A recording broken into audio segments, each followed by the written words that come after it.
राज ठाकरे आणि उपमुख्यमंत्री एकनाथ शिंदे यांची मैत्री पातळ झाली असा दावा खासदार संजय राऊतांनी केलाय।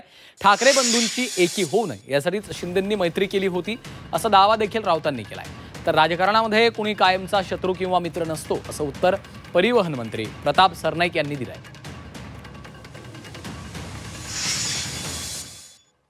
असं आहे की त्यांची मैत्री थोडी पातळ झाली, त्याला मी काय करू, आम्ही काय करू की आम्ही एकत्र येऊ नये, दोन बंधू एकत्र येऊ नये, त्यांच्यात कायम विदुष्ट राहावं, त्यांच्यामध्ये कायम दुरावा राहावा म्हणून त्यांची मैत्री सुरू होती।